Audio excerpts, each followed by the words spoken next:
that? Isn't that like a double standard? Oh, big shout out to anybody who actually could sit there and watch the news over the last week and continue to watch the news and do all of that. I don't know why you would do that to yourself. It's going to give you a horrible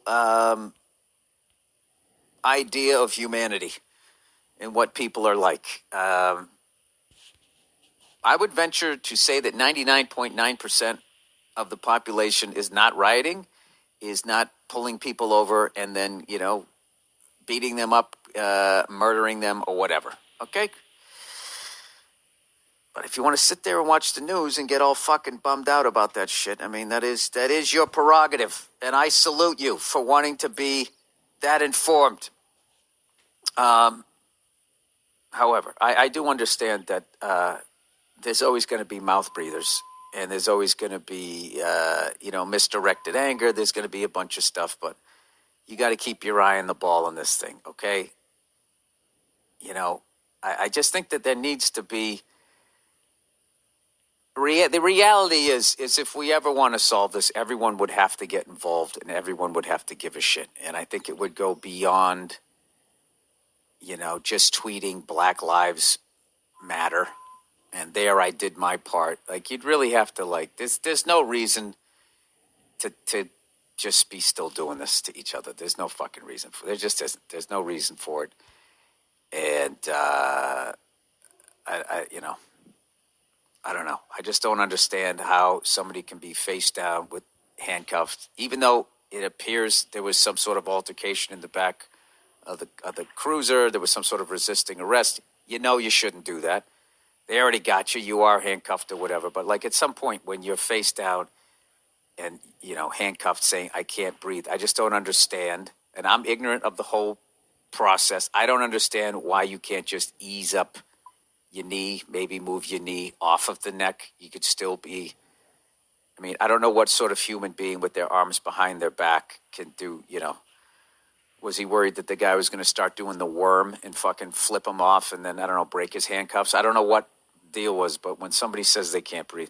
And the unprecedented amount of leaders that are just saying insightful things is just unbelievable. Hey, if you can say I can't breathe, that means you can breathe. And it's just like, buddy, if that was your daughter or your son or you, would you really have that same perspective?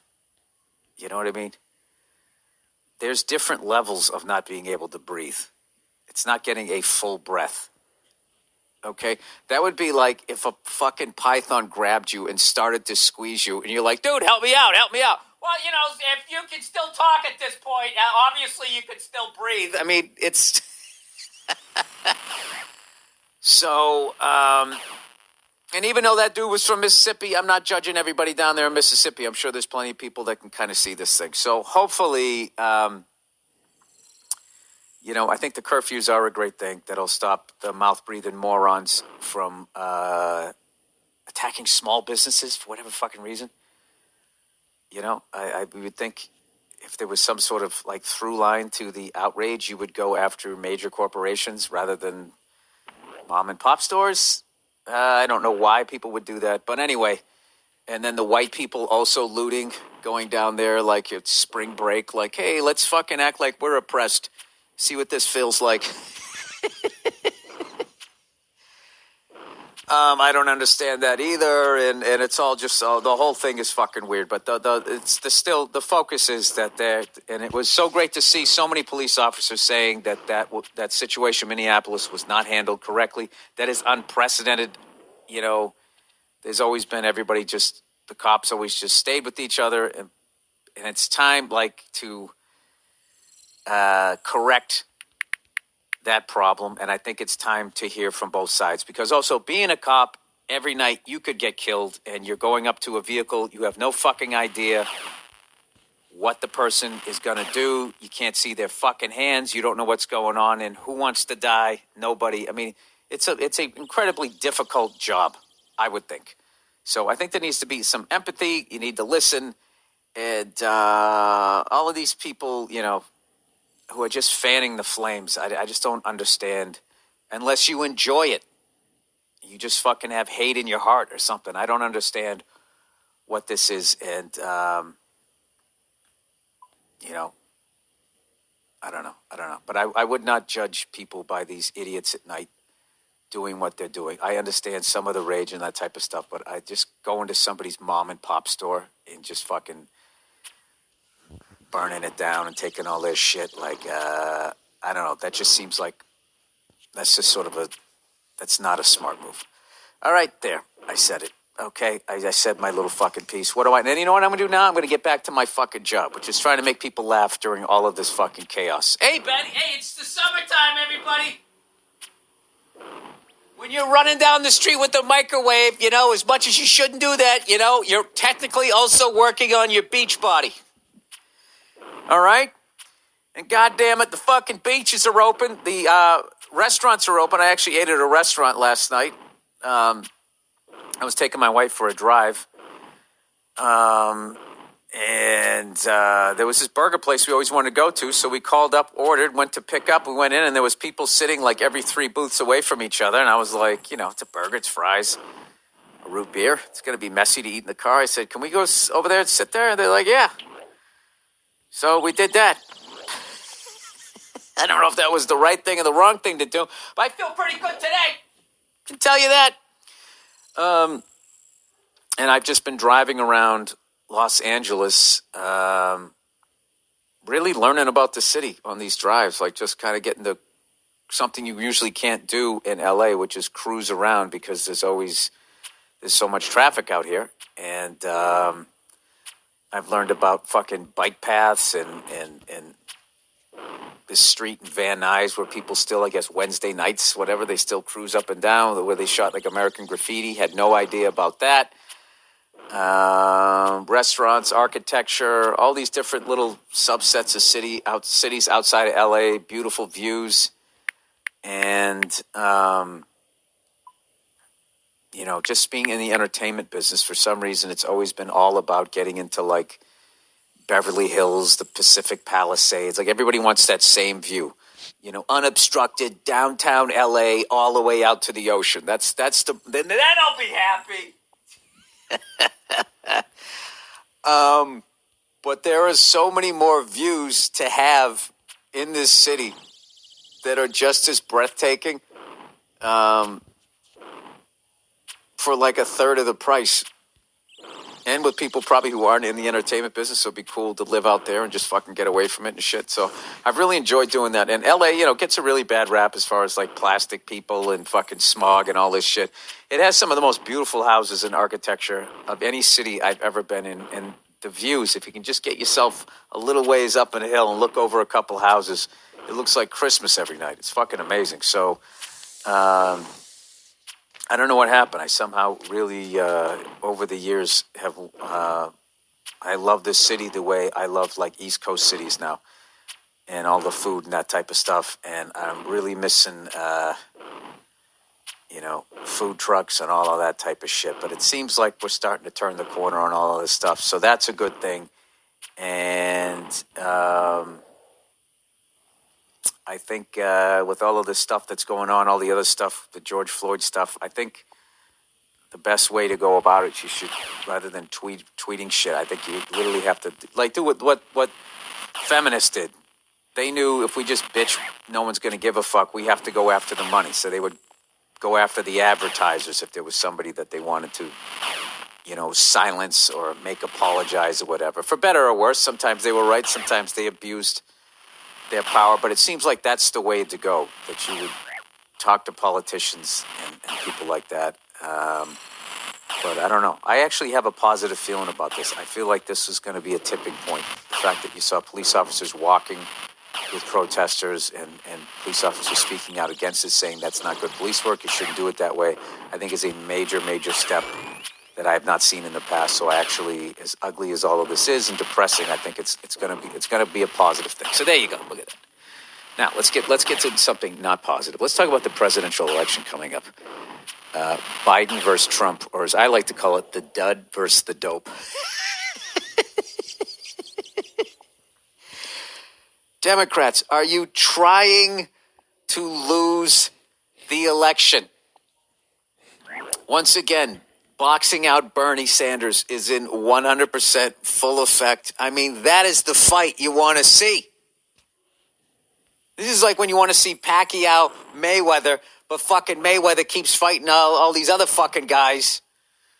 You know, instead, I don't understand it. Like, Bernie is the Democrat version of Trump. He is a rebel. He is outside the lines.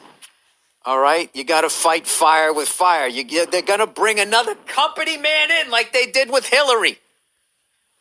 It's a fucking mistake. But Jesus Christ, I try to stay out of the politics shit. I really do. Like, Mike Pence doesn't bug me.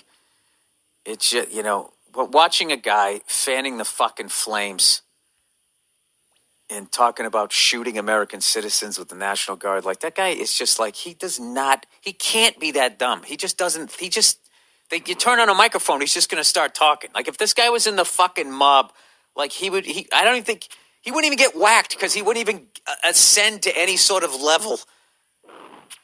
You know? Donnie the Mouth. Donnie Dum Dum. I don't know what the fuck they would call him, but there's no fucking way they would put that guy in charge of anything. If at some point I think they would just stop returning his calls. Anyway, and then, like, I don't understand Joe Biden. Joe Biden is like, I don't know. Listening to that guy fucking give his speech is like, I feel like I'm at community service. I would rather go pick up litter on the side of the highway. I would actually enjoy that, knowing that I was making the city cleaner. Not the earth, by the way. You make the city cleaner. That whole fucking bullshit. Put litter in its place where the animals live. Where we can't see it. It still fucking exists. However, I would enjoy doing that more so than listening to that guy give a fucking speech. Jesus Christ. Oh, I'm going to sneeze in a bad way. Jesus Christ. Oh, fuck. I ate at a restaurant last night. I have it. Anyway. Yeah, I'm trying to avoid all the shit that I watched. I watched Real Sports with Brian Gumbel about, the COVID tests and how they weren't giving them out to people who were doctors and nurses and stuff like this. And this poor woman got exposed to it, and she exposed her sister to it, and her sister died. It's one of the worst fucking things I've ever seen.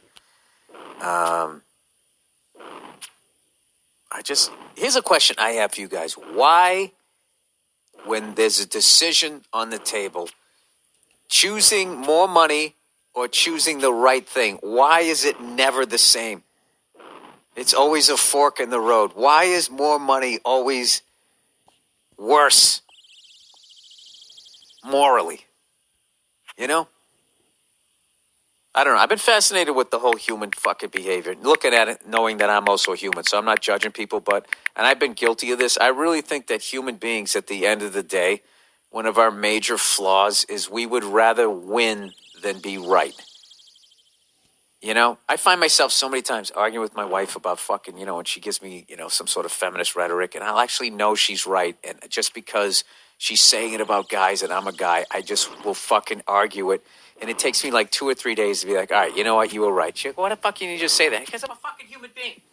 All right? The same way you can't admit that you're a little messy. Oh, my wife loves a corner of a room. Woo! She will fucking throw some shit in the corner of a room. Just a bunch of drives me up the fucking wall. Not a big fan of the clutter. That's a good name for a band, The Clutter. And if people shit on your album, well, I mean, you heard the name of the band. Why the fuck would you listen to it? So, anyway, I did something real dangerous yesterday. I actually went on a little bike ride here in LA. I just figured it was Sunday morning. I could get away with it. And I forgot my mask. I was such a cunt yesterday. I forgot my mask, and I already, had gone down a few hills. I'm like, I'm not going all the way back. So I just sort of rode away from people and shit like that. But, I still don't like riding out in the street. God knows there's no bike lanes out here. Just because they paint a bicycle in the middle of the street,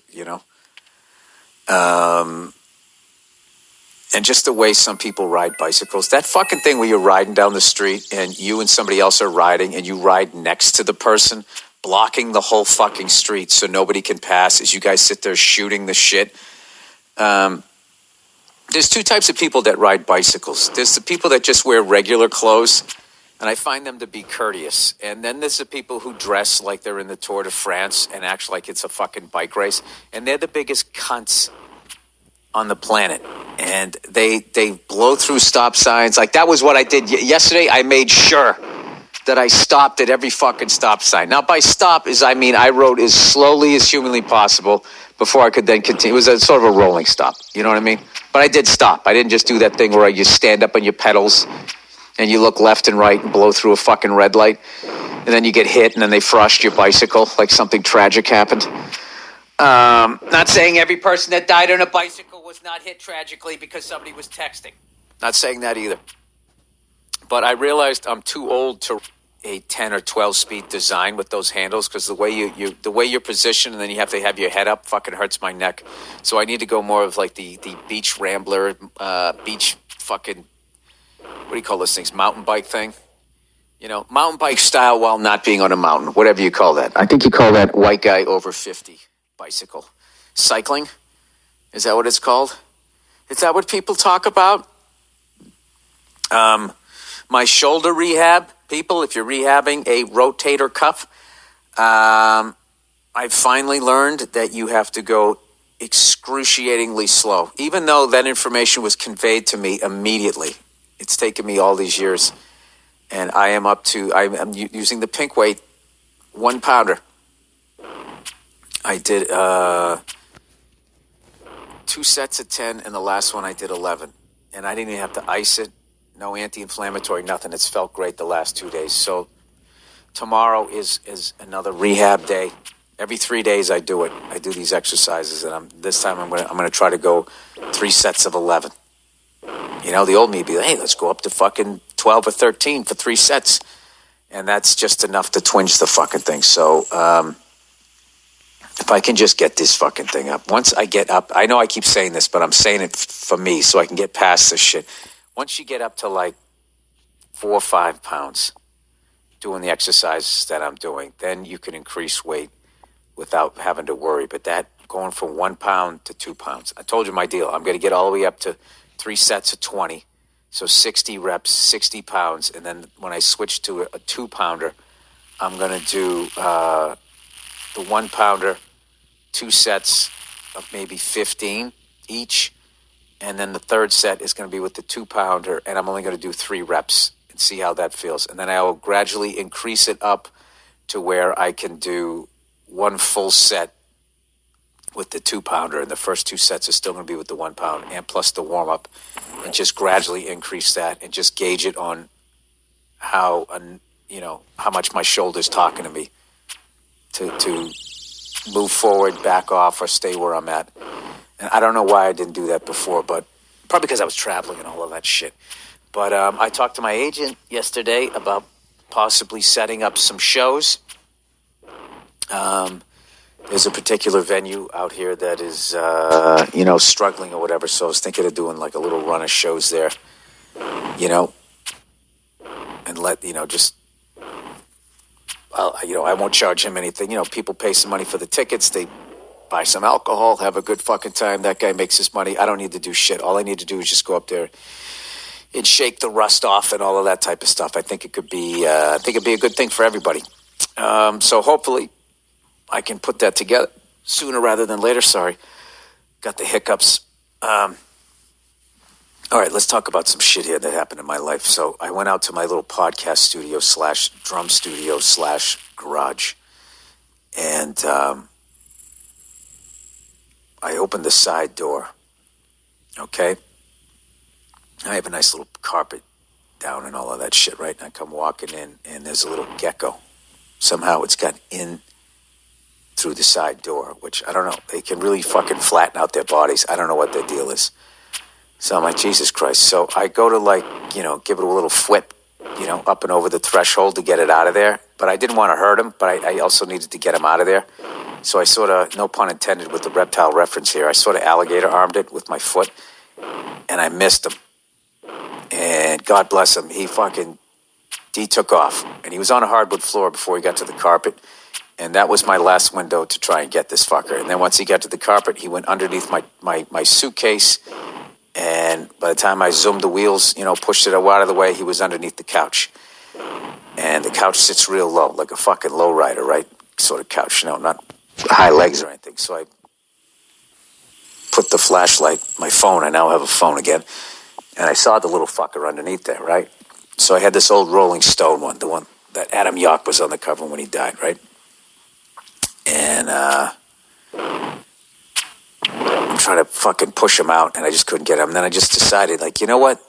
There's nothing to eat in here. There's nothing to fucking hear. This thing's eventually going to leave on its own power. And I just said, fuck it. Now, the old me, I also didn't want to pick up the sofa and fuck up my shoulder. So I was just like, you know what? Fuck it. You want to stay in here and fucking be a lizard? I don't give a shit. So I now share my studio with this little fucking lizard, right? I had a real weird weekend, My wife's going through it. Like, we're literally down to single digits here as far as when the baby's coming, as far as days left. And so I wanted to make her something sweet, right? So I was out at the grocery store, and I knew I was going to make her a cake or some cupcakes for her birthday. So I got some of that dark chocolate, that cooking chocolate or whatever. And they had this recipe for these peanut butter cheesecake brownies. So all right, I'll make those fucking things for her this weekend, right? So go downstairs. She doesn't know I'm doing it. And I'm fucking making this shit. And for whatever reason, they said to put tin foil in the casserole dish type of thing and spray it. So then you can, like, the tin foil, you lift it up and out when you're done, and the whole thing comes out. It's actually kind of slick, I guess, right? So anyway, but I didn't have good tin foil. It was that cheap shit, There's like Reynolds wrap, and then there's these other shit where if you would like to, like, the littlest amount of pressure, you accidentally tear the fucking thing in half. So anyway, I make these fucking things, and I'm tasting them along the way. I'm like, oh man, this is gonna taste delicious, right? And I cook these fucking things. I don't know what happened.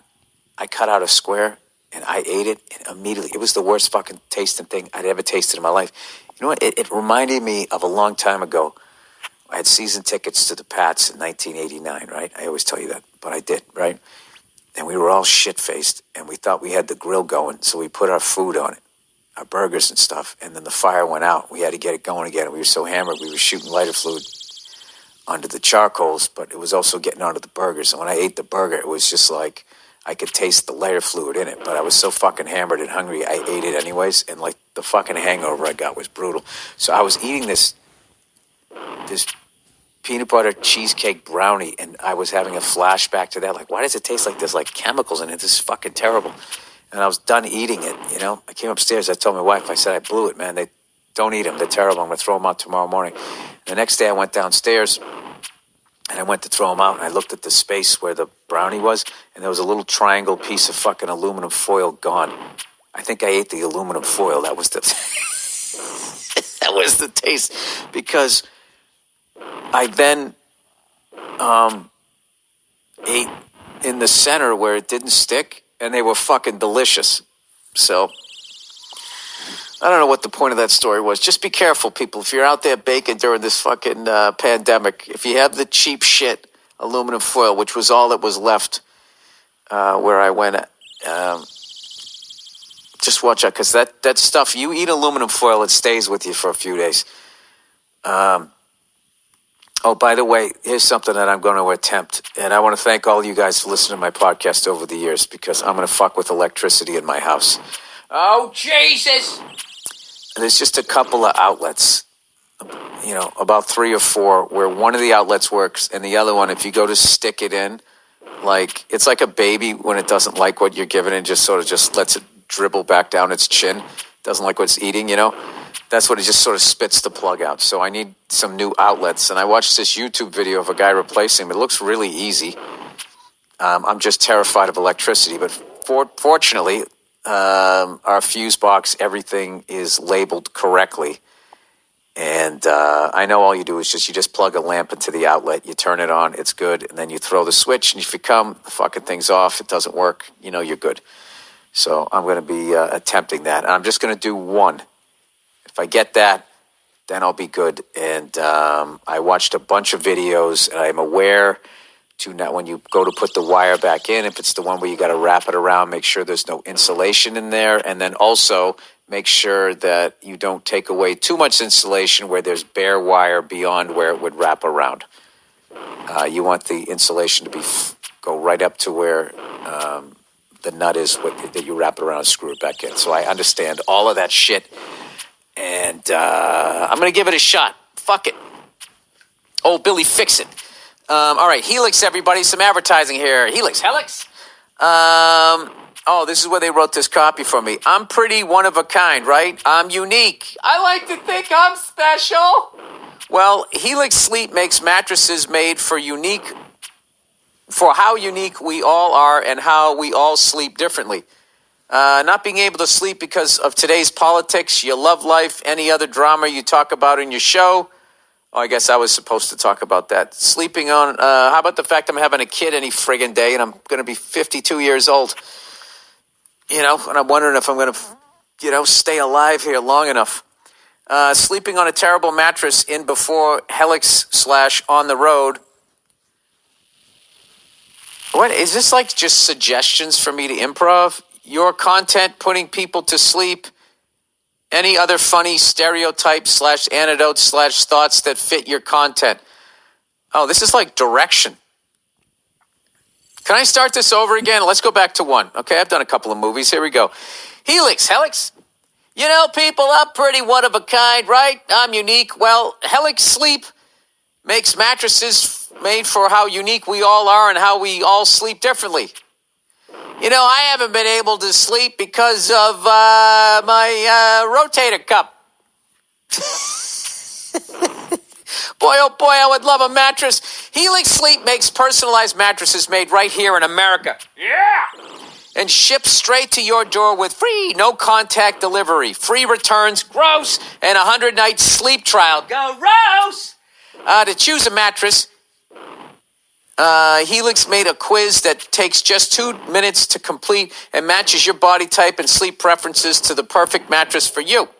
If you like a mattress that's really soft or firm, you sleep on your side or your back or your stomach, or you sleep really hot, with Helix, there's a specific mattress for each and every unique taste.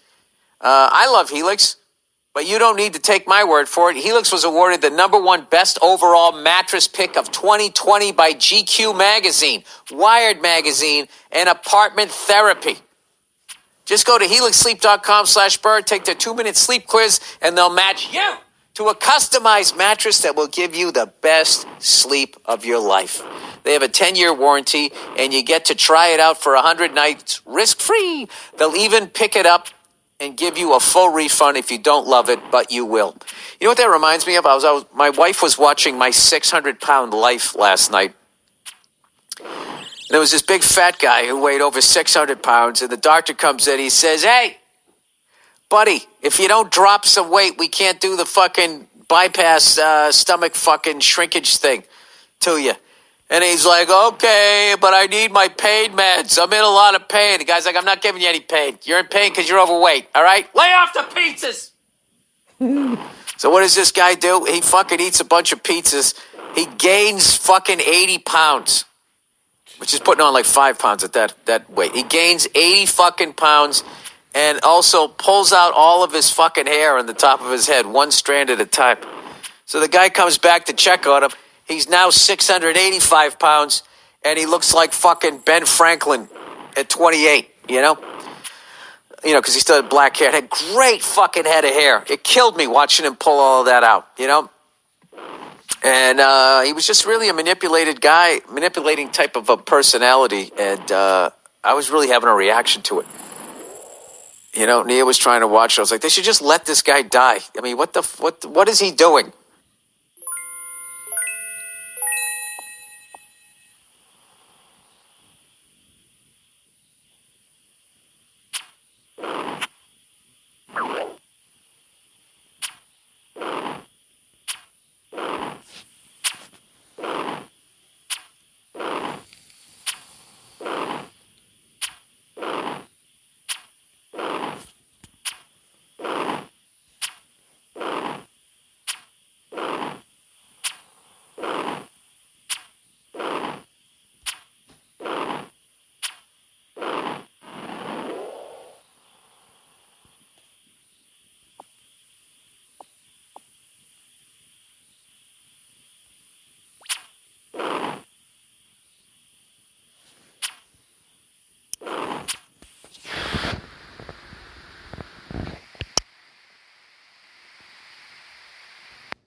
Every home has things it needs, things that need to be fixed.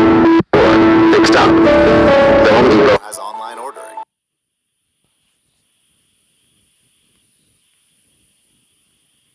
Return to the app to start your Pandora Premium session.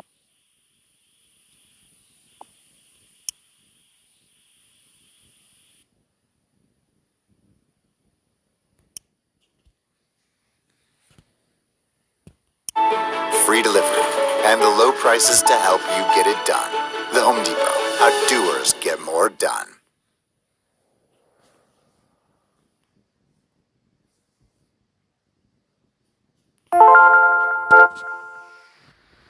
Hey, this is Tucker. And this is Sophie. And we're Sophie Tucker. We're going to take you through some of our key songs. Welcome to our Pandora story.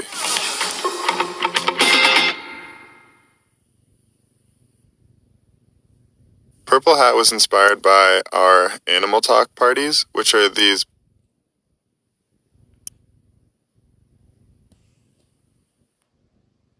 I swear to God, this might be a little Trump, but if I was running, I would just put that guy in a giant hammock and I'd just take him out to sea, and then that's it. You just leave him there and you let all the fucking killer whales.